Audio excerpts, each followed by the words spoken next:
திருச்சி மாவட்டத்தில் அமைந்துள்ள திருப்பஞ்சலி வனம் பல துறவிகள் மற்றும் ஞானிகளால் சூழப்பட்ட புனித மண்டலமாக இருந்தது.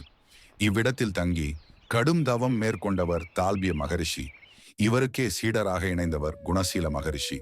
இருவரும் வடதேசத்தில் உள்ள புண்ணிய ஸ்தலங்களுக்கு பயணம் செய்து திரும்பும் வழியில் திருப்பதியை சென்றடைந்தனர். திருவேங்கடமுடையான் என அழைக்கப்படும் திருமலை வேங்கடவனின் அழகிய திருக்காட்சியை பார்த்த குணசீலர் அவரை விட்டு பிரிய மனமில்லாமல் வருத்தத்தோடு திருப்பஞ்சலிக்கு திரும்பினார்.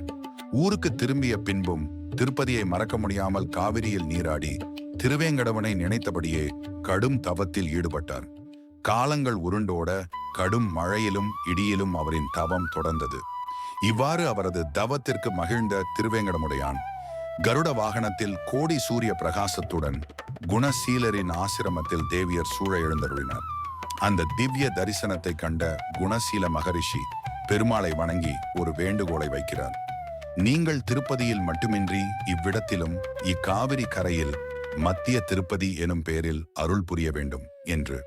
குணசீலரின் இந்த வேண்டுகோளை ஏற்று திருவேங்கடவனே ஸ்ரீ பிரசன்ன வெங்கடாஜலபதி எனும் திருநாமத்துடன் பஞ்சலோக விக்கிரக வடிவில் சங்கு, சக்கரம், வரத ஹஸ்தம் மற்றும் கடிக ஹஸ்தம் கொண்டு கையில் செங்கோல் தாங்கிய அரச வேங்கடநாதனாக எழுந்தருளினார்.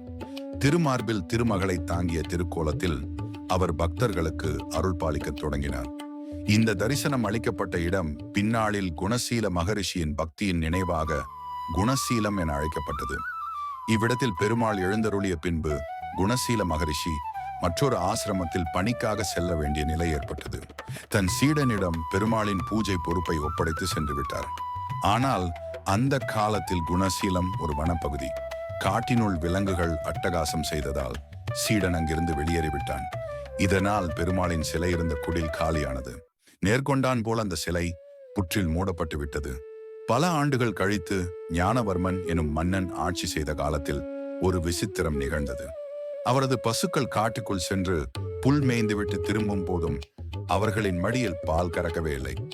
இதற்கான காரணம் அறிய விரைந்த மன்னனுக்கு காட்டுக்குள் ஒரு அசரீரி குரல் கேட்டது. அதில் புற்றுக்குள் ஒரு தெய்வீக சிலை இருப்பதாக அறிவிக்கப்பட்டது. குரலின் வழிகாட்டுதலின்படி மன்னன் அந்த புற்றை பொடித்து சிலையை வெளிக்கொணர்ந்தார். பெருமாளின் பிரகாசத்தை உணர்ந்த அவர் அங்கு அழகிய கோவிலை கட்டி அர்ப்பணித்தார். இன்றும் இத்தலம் மனநோயாளிகளுக்கான புனித நிவாரண தலமாக பரிசீலிக்கப்படுகிறது. மனத்தளர்ச்சி, குழப்பம் போன்றவை உள்ளவர்கள் இங்கு வந்து வழிபடுகிறார்கள். கோவிலில் காலை மற்றும் மாலை நேர பூஜைகளில் தீர்த்தம் வழங்கப்படுகிறது.